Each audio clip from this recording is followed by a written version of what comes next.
Everyone's doing good. Today I am building a Wavemaster, or a hillbilly Wavemaster, or MacGyver Wavemaster, or whatever you want to see. It's for kicks. I want something to work my kicks, and I want something for my young students that I have to be able to work their kicks while here in Sky Dojo, where we train out in the yard. So this might not be one of those, you can make this for under $20, or you can make this just by things you have. And I'll tell you, nothing bothers me more when I click a video like that and I go and I go like, I don't have any of those things. I got to go to a specialist to get, a leaf spring and all this crap. But this is what I'm using to make it. So I got an 8-foot post right here. That's going to kind of be the base or skeleton of it. And that is, of course, going into the ground the same way like a maca wobber board would, or something like that. So in addition, we've also got this. I have a big sleeve of carpet padding, and I have 2 sections of thick PVC pipe. Now I don't know the actual diameter, but I'm going to do this just to give you an idea. That's my hand, and that's how thick it is. So the original concept was that I was going to make one of these into a kick pad, and then it was going to sit on the other one, so the kick pad would be raised, kind of like a Wavemaster is. But then I started thinking about my students, and I got an 8-year-old, a 12-year-old, and a 14-year-old, and I'm pretty sure that their round kicks are not reaching that upper, section. So I just said, hey, I'll just do both. That way I have a 6-foot tall kick pad. So this is a 6-foot section cut into 2 pieces. I know some people say, well, why didn't you just do the 6-foot section? And this is why. In my backyard there, I'm going to have the post up, and I'm married, and my wife is fully supportive of the karate, but she is not wanting a kick bag sticking out of the yard all the time. So I theorized that I could take the kick bag, slide it over the post, use it, and then when it's done I can slide it back off and I can store it in my shed. That way I don't have to worry about rain ruining it or waterlogging it or whatever. And by having it in 2 sections, I can actually remove them a lot easier. They're not heavier, and I can store them in the shed easier. So the first thing we're going to do is basically we're going to take this carpet padding out, and I think lengthwise it's at least 6 foot, probably more, but we're getting ready to actually find that out now, and we'll go from there. So as you can see, the PVC pipes together happen to be the perfect length, because the carpet seems to be actually about 6 foot tall as well. So basically the deal would be to cut the carpet in half and then affix each half to the PVC pipe, and then we're going to affix it so where it doesn't come out. So of course, how are you going to do that? Well, we got a tape measure, which obviously we don't seem to need anymore because we know what the measurement is, and a razor blade and a duct tape. Now I can already tell you now that this duct tape probably won't be enough to do all of this, but with any luck maybe we'll be able to get one section done, or at least a good part of the section done. That's the wonderful thing about my plan, is that it really don't matter if I get it all done, because if I don't, I just take the piece and I put it in the shed. It's not stuck on a post where I have to go, oh no, I'm not all taped up, what if it rains, So it's modular. And I also plan on roping the top section of the post itself, so I can kind of almost use that as like a Makawara post as opposed to a Makawara board. But that's future plans. So let's go ahead and get this cut up. Okay, so now I have cut the carpet padding into 2 separate pieces, one for each PVC pipe. Now, of course, I don't want a Wavemaster that's like, 6 feet in diameter. So I don't know if we're going to use all of each piece or not, but that's fine. We can use those for other stuff. But basically what we're going to do is we're going to affix one end to the PVC pipe, and we're going to roll with it, baby, Steve Winwood style.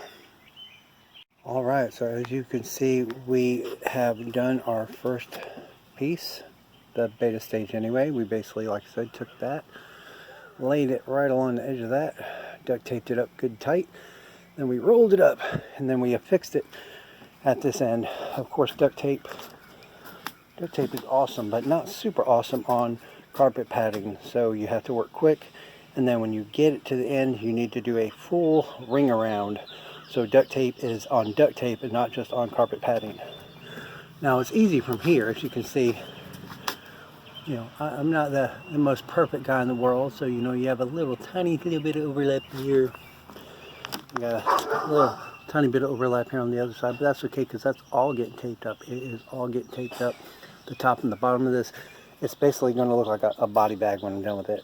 And then we're just going to cut holes to go over the post inside the duct tape, and then we will reinforce that. So the next step is to go ahead and MacGyver tape the rest of this. So we will see you when we are done with that. Guys, so this is one of the finished products. Of course, if you look over here, you'll see I still have a pipe and a long thing of carpet padding still. And I'll tell you what, my big whole thing of duct tape is now this thin, and I can guarantee it's not going to do the rest of that. I am going to go ahead and wrap it and secure it with a band around 3 points, at least so that way I can store it. Sorry. So I just wanted to show you this. It is duct taped all the way around, and people can wrap it how they want. I did single bands, and I taped kind of overlap about halfway because I wanted to be sealed really good. This is really meant for a focus for your kicks. You know, it's easy to practice. It's, you know, not too easy to practice in the air all the time because, you know, you want a target, and this will give them a target. They're little kids, so they're not going to be like kicking it anyway.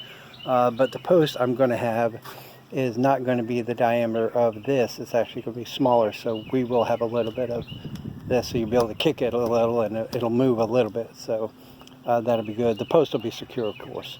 So like I said, I duct taped it all the way around, then I duct taped it over the rim here, and that's on bottom and top because I'm going to have two of these, so I don't know which one will be at the bottom, which one will be at the top. I don't want to have anything exposed, and I'm going to store it when it's not being used. And then, of course, I did a band of duct tape around here to help the duct tape from peeling off in the middle. As you see, it's way down there. I don't know if you can see it or not, but so that's really it for that one. When we catch up next here in a couple of seconds, I'll have the other one done, and then we'll do the post. See you soon. Of course, the other roll of the other kick pad. As you can see the PVC in it and the carpet padding wrapped around it. And I just went ahead and secured it with the very end of my first roll of duct tape. Now that I have another roll of duct tape, we'll go ahead and get that. And that'll be pretty cool because I think this first roll was like a darker, almost like a black duct tape, like a dark gray, and this is kind of like a light gray, so I'll have a kind of a color tone scheme going on. So I guess that's pretty cool. So we'll see you when that's all wrapped up. And now the second section is done. As you can see, it's taped in there, secured. I didn't want to just tape the side, I wanted to tape the top also and the sides inside, so that way the duct tape, you know, over time it could peel or whatever. And more of the thing about duct tape is you can always buy more. Move to the next phase, which is the preparation of the hole. I got a hole digger here, post hole digger, and a shovel, and I am digging this hole here. Now, for most, they say you go about 2 feet deep, but actually I've got an 8-foot post, and I'm going to be putting these these modules over the top of the post and sliding them down. So I really don't want 6 feet sticking out of the ground, even though I have 6 feet of kickable area. I probably want about 5 feet, so I'm actually going to dig this 3 foot. Originally, the plan was going to be 3 foot was going to be big enough where I could pack it really good and didn't have to worry about quickcrete or anything like that. But my dad brought over the post hole digger and gave me a free bag of quickcrete, so I guess I'm going to go ahead and use that too. So right now, like I said, we're going to dig this hole. This dirt has been really forgiving. Usually, you know, to dig a really big hole, you got to dig a really big hole to dig a deep hole. But this is actually being very cooperative, so I'm getting ready to measure this, and then I'll see you back when we're about 3 foot deep.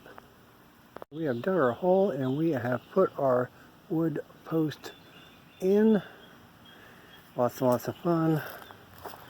Like I said, this was a huge post, so I dug it pretty deep. I got some quickcrete in there setting right now. We got our nice dirt that will go on that and make this all pretty when it's done. We're going to let that set for a while, and whenever it's done set, which could be, a while from now, we'll come back and we'll let you know what's going on. As you can see, I am done with the post. Everything is set. I got the dirt in here now, and I can tell you it's extremely solid. And I moved it around, and it doesn't move around, so that's how I can tell it's solid. It's all done. We have went ahead and slid our things on the pole. I went ahead and added 2 cinder blocks also for extra support. That way my kick pads are never on the actual ground. You ready? Here we go. Check it out. Dun -dun. There she is. 2 3-foot sections. As you can see, there's a nice little color scheme there. It is not the most cushiony thing in the world, but it works for. It's good. I don't know if I can kick this and do a thing at the same time. Well, I can't. Whoa! Yeah. But it'll do pretty good. So that is it. That is my PVC kicking pad / punch pad, and of course I plan on wrapping a rope around the post also in a section, so I'll have a mocky post so I can always take these off and then train some punches. So that's it. So I just want to show you guys that, and I hope you guys have a great day, and if you have any questions about this build, just let me know. I'll talk to you later. Train hard.